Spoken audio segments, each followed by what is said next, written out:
you have to do a consultation.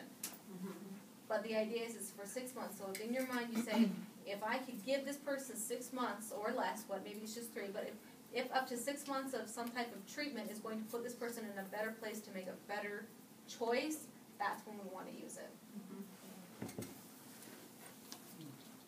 Okay. So on restoration services, the next part here, we're just going to talk about some of the service categories and just go over a few things with them. Make sure the service provider accepts our authorization and fee schedule. Make sure that the class is approved so that if you're having somebody doing some therapy, you're using, and I know they're not called LPCs anymore, but you know, we're using an APRN, we're using an LCSW, we're not using something that we don't license or approve. And then that's the fee schedule that goes with that. If you're using a psychiatrist or an MD, you need to have a CPT code for the service.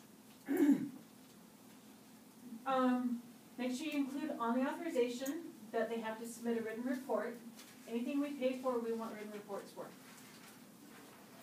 If you're authorizing to a group, if I'm authorizing to IHC Behavioral Health, in my body of my authorization, I'm going to put who my specific provider is.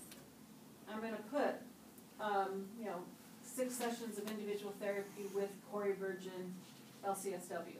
I'm not going to just leave it blank down there. Okay? Is there a general counsel that the home office would recommend when a lot of these groups or clinics that you send them to, they'll determine what counselor they're going to assign them based upon the intake? So in those cases, should we only authorize for an intake and then the other sessions? Okay. Yep, I'm authorizing for the intake to the group, and then but you need to decide who's doing the intake on it. If I get people, what I would do is when I would get the report back, or when they'd come in and say, yeah, I had them see this person and we think they need additional therapy, I would just handwrite onto my authorization before we send it up to fiscal with Corey LCSW. Okay. Because you I could didn't even know put it a to be determined, but just for that, just for that one. Right. Because they're figuring out who it's going to be.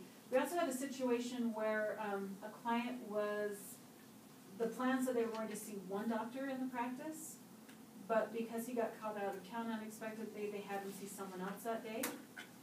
That provider called the supervisor, who said, yes, that is fine, we will still honor the authorization, even though he's seeing Dr. Rich instead of Dr. Tanner. And that's okay? And then they put a narrative in the file that this is why they did it this way, because of a situation. Because the narrative says, we're not going to delay services to our client because the doctor this guy's been scheduled to see for the last 2 months got called out of town unexpectedly. If someone else in the office can see him. So, if it's someone you haven't used before, you do need to check the DOPA website to make sure they're licensed, and they recommend putting the license number on the authorization. If it's somebody that we're using on a regular basis, somebody on your vendor list, you guys don't have to go check the office website on it. Unless you think there might be an issue with that. Hey, any questions? Medications. On your authorization, you want to make sure in the body of the authorization you've got the doctor's name, the medication, the dosage, and the quantity. So, like they have, example here, prescribed by Dr. Smith, or RX as per Dr. Smith, Prozac 20 milligrams, 30 tablets. Risperidol, 5 milligrams, 100 tablets, whatever it's going to be. Also, when you're writing your plan, your IPE, be careful how you're writing what you're going to authorize or what we're going to pay for. I've seen plans where people say VR will assist with prescriptions. What prescriptions for how long, prescribed by who? I've had new counselors come and say, I'm not going to do this. I don't think they need these prescriptions. Well, no, you are, because your plan says we're going to do prescription assistance for the next year. Well, I said, next time you get them in here, negotiate with them and change the plan. Firm it up. You don't want to be super, prescriptive, because if I've got somebody going to see Dr. Rich and he's going to change their medications every 2 months, I want some flexibility, but I might just say medications for my anxiety as prescribed by Dr. Rich or whoever it is. Why do we list the prescribing doctor in the authorization?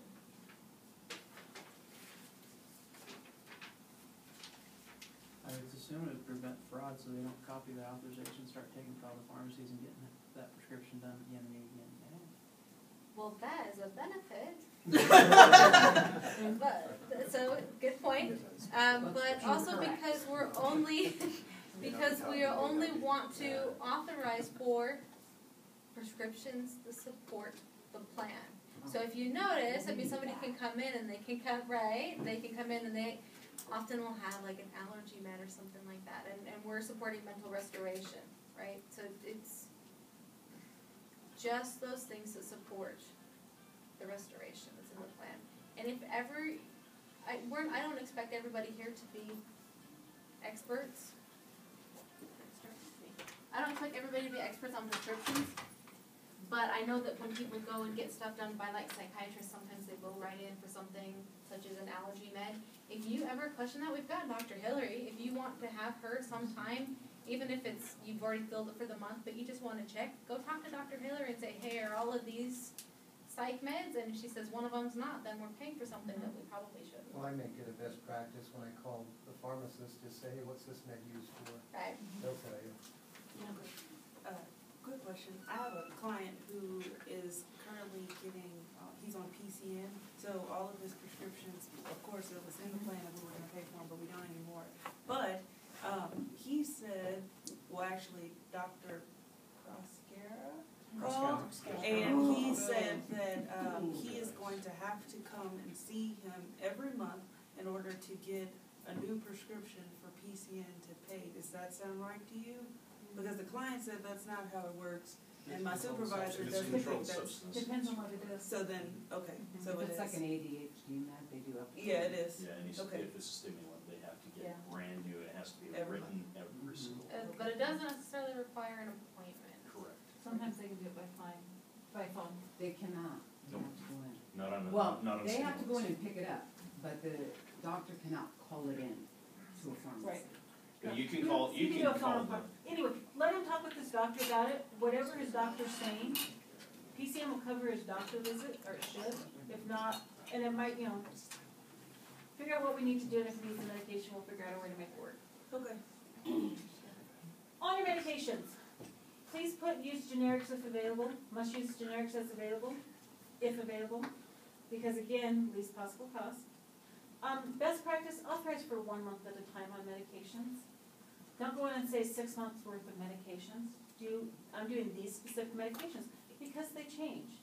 Next month I'm gonna do these specific medications, because we're no longer on this one. My client doesn't need, I don't need to pay for a prescription they don't need, that they can then turn around and sell. Do not photocopy a prescription. If your client gives you a photocopy of a prescription, give it back, or shred it. Do not put copies of prescriptions in the client files. It's a third-degree felony. It's illegal. We didn't know that. We used to train people, best practice was to take a copy of the prescription. Do not photocopy prescriptions. We don't want that. What about the copy of the pharmacy sells? The little thing the pharmacy sends is fine, Okay. because